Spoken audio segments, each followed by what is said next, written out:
4.27 선언에 비준 문제가 계속 이제 문제가 되고 있는데요. 제가 이 4.27 선언하고 2007년에 14 남북 공동선언 이 원문을 제가 다 좀 입수를 해봤습니다. 한번 좀 띄워봐 주십시오. 저게 이제 경제 분야에 관한 겁니다. 경제 분야가 아닌 것은 말이죠.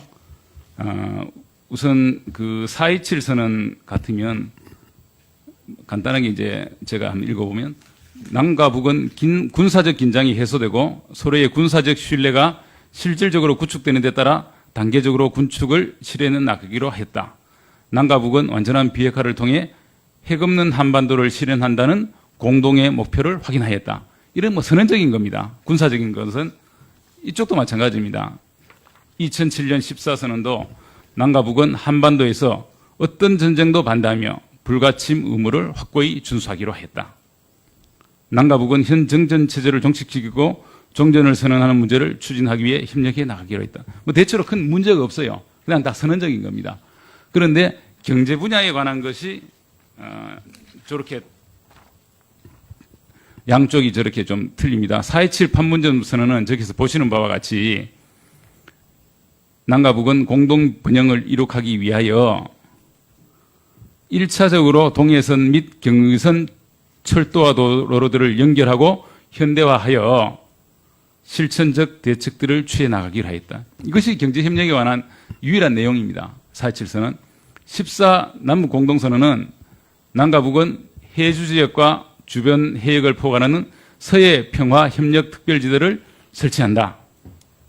그리고 민간 선박의 해주 직항로 통과 등을 추진한다. 그 다음에 남과 북은 개성 공업지구 1단계 건설을 빠른 시일 안에 완공하고 2단계 개발에 착수한다. 그 다음에 남과 북은 개성 신의주 철도, 개성 평양 고속도로를 공동으로 이용하기 위해 개보수 문제를 협의 추진해 가기로 했다. 그래서 이제 14 남북 공동선언에 대해서 이게 비준의 대상이냐 아니냐, 결국 당시 법무부와 법제처는 비준의 대상이 아니다. 이게 아주 구체적인 내용이 확정된 것이 아니다. 그렇게 공식적으로 의견을 냈고요.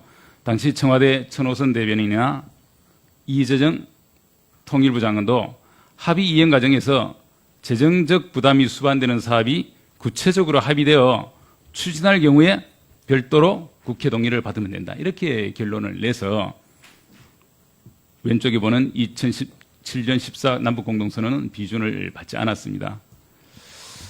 그런데 이제 비준을 받은 그 경우가 있는데요. 그것은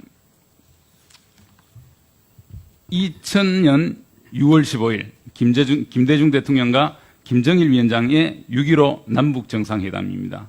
이 정상회담에서는 결국 선언적인 이제 부분만 발표가 되고 그에 뒤따라서 남북한 투자 보장에 관한 합의서, 또 이중 과세 방지 합의서, 청산 결제에 관한 합의서. 그래서 총 이 11개의 구체적인 합의서가 후속적으로 이루어집니다. 그래서 이런 그 하나하나에 대해서 비준을 받아서 이것이 이제 시행이 되었거든요. 그래서 이렇게 봤을 때 이번에 이 4.27 이 선언도 판문점 선언도 그 구체적인 합의가 하나 이루어지면 그때마다 돈이 얼마나 드는지 구체적인 거에 대해서 비준을 받으면 되지. 현재 굳이 선언적인 이 판문점 선언에 대해서 비준을 받아야 되느냐. 그런 14 선언 때와 같은 것이다. 이렇게 생각이 드는데요. 이것은 헌법 해석상의 문제입니다. 헌법에 국민에게 중대한 재정적 부담을 지우는 그런 조약은 이제 국회가 비준 동의하도록 되어 있지 않습니까? 이건 국제법의 문제가 아니고요. 헌법 해석의 문제입니다. 우리 재판관 후보자의 생각은 어떠세요?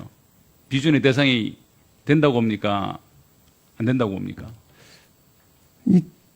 정치적으로 좀 민감한 사안이라서 말씀드리기 조심스러운 점이 있습니다만은 의원님께서 말씀하신 바대로 국가나 국민에게 재정적 부담, 그러면 재정적 부담이 어느 정도 되느냐 이런 것을 좀 알아야 비준 동의 대상인지 아닌지를 좀 알 수 있을 것 같다라는 생각은 이릉 듭니다. 그래서 지금 일부 문제에서는 이 상태에서 국회가 동의하라는 것은 국민들에게 백지수배 발언해달라는 거 아니냐. 구체적으로 얼마가 드는지 알아야 국회가 동의해 줄 거 아니냐. 그래서 구체적으로 그런 그 액수가 결정될 때도 늦지 않느냐 이런. 뭐 특별히 뭐 정치권에서 잘 합리적으로 논의해서 결정해 주시는 게 좋을 것 같은 생각이 듭니다. 네, 조경일 의원님 수고하셨습니다. 다음 더불어민주당 소병훈 의원님 지휘해 주시기 바랍니다.